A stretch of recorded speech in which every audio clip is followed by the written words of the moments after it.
It's not very often that I'm surprised anymore, but Vinegar Syndrome somehow did it. By releasing Faces of Death, the original, on 4K, something I never thought I'd see. We had the 30th anniversary Blu-ray some years ago, and it looked better than it probably ever had. But this 4K, they took the original master and remade everything from the ground up, so it looks amazing. But first, we'll just go over the packaging here. I don't really care about slip cases or anything like that, but I mean, it looks good.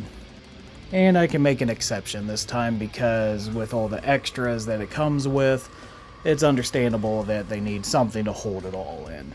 But here you have the 4K case. It comes with a 4K and the Blu-ray. The Blu-ray disc has the special features on it. The 4K disc does not. But you have the slipcover, the case here, and here you'll see the special features on the back.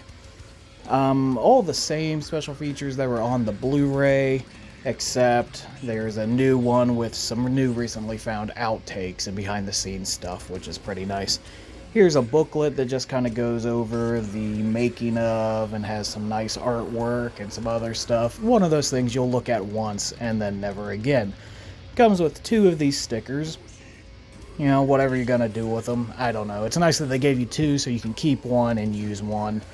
It also comes with this poster of the artwork. On the flip side of it is this, in which also, if you look at the flip side of the insert in the case, it also has that artwork on the back. They don't really tell you that, so it was a nice little surprise. Now here we'll look at some of the actual movie.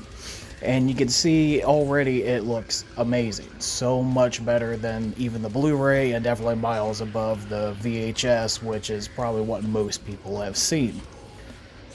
Everything is nice and clear, so you can definitely tell they took their time to do a really good job on this. Unfortunately, they couldn't fix Dr. Gross's glasses. Even with all the time and effort, his glasses are still crooked and broken as fuck, and I don't understand how he sees out of them. Now, there is still some noticeable grain, and some parts like this still don't look the greatest. Like I said, still better than it ever looked, but this is very inconsistent, but with a lot of stock footage and other stuff that they used, it's understandable. We're also talking a movie filmed in 1979, so just cut them some fucking slack. You can only do so much. Included in this is the gas chamber scene, put back in and cleaned up. The Blu-ray left the scene out because it looked like shit. They couldn't find the original master, didn't want to fuck with it. Whatever, it sucks anyway, so it doesn't really matter. But here it is, and this is probably... I still haven't watched it all the way through and frame by frame and all that, but this is probably the most complete, if not only complete, version of the film, with everything intact. That was meant to be, not the outtakes and stuff like that, and that's included as special features. That was never meant to be in the film. Now, my only gripes would probably be the scene selection, because it's just a few chapter selects and that's it, and they start right in the middle of scenes. It would have been nice if they had like different segments and stuff and named and done better, but whatever. The 4K, everything is great. The picture quality is great. Here is the major problem. They completely remade the end credits, which is nice because they did it with this new font that you can actually see, unlike the original red text and everything in the original that just was really hard to see and looked like crap.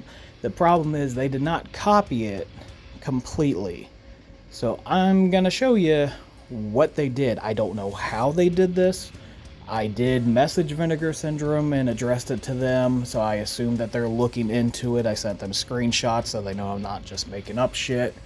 This was brought to my attention by Kevin from the Deathhumanary Facebook group, so I want to give him some credit. I'm not going to say his name because I don't know if he wants doxxed or not. So his home address is... So this is kind of hard to do because the timing is going to be off. But the top is the new 4K end credits.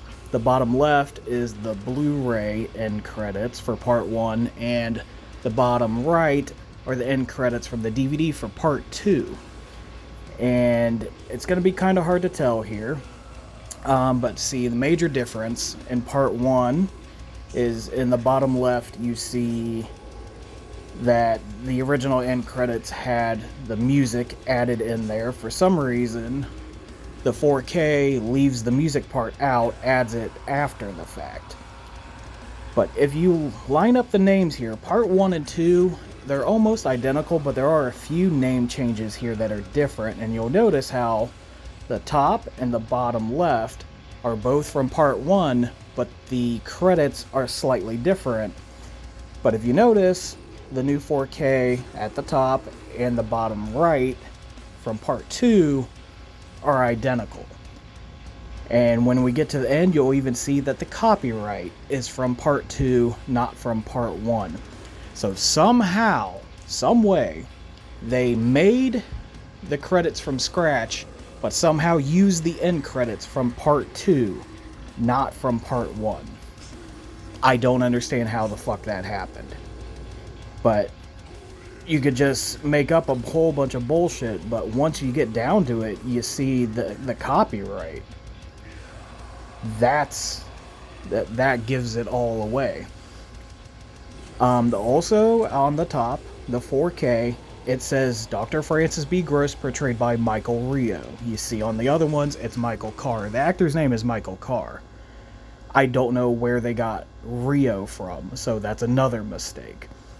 But you see, not only did they get the copyright wrong, they got Michael Carr's name wrong, but here you see in the 4K they added the music credits after everything else. Also, the bird in the sun is missing in the new 4K version. So these little things, I don't understand what happened. Another gripe I almost forgot to mention is the ratio. I don't remember them promoting that it was going to be in this ratio. They might have mentioned it and I just overlooked it. I honestly wasn't looking too much into it because I knew I was just going to buy it day one, which I did. I pre-ordered it as soon as I could. And I was one of the first few people to get this. And like I said, Kevin in the group pointed it out. I might have caught it later. I may never have, noticed these differences. So I want to thank him again. But yeah, other than, those few problems, this release looks amazing. It comes with all kinds of extra crap you don't need, but you want. And, yeah, I'm glad Vinegar Syndrome released this. I'm glad I bought it. I don't know if they're going to do like a replacement program or whatever, and that might make this edition super rare in the future. And who knows, if they send a replacement, hey, I'll have that, and then I'll have two different versions, whatever. I can get over the end credits. It's like, guess how often are you going to sit through and watch the end credits of something you've seen a million times? But it is kind of fucked to get the literal star's name wrong when it's been credited correctly in every version ever made before this, so I don't understand how that happened, but I can get over it. So, alright guys, definitely recommend this. Maybe wait till it's been out. I think they're making a standard edition that'll be a little cheaper, so if you don't want the extra crap or whatever and you just want the 4K by itself, just hold off and they'll probably make that eventually with the corrected end credits, hopefully. But I think there's still plenty of the special edition to go around, so definitely pick that up if you're an uber fan of this franchise like I am. But alright guys, thanks for watching.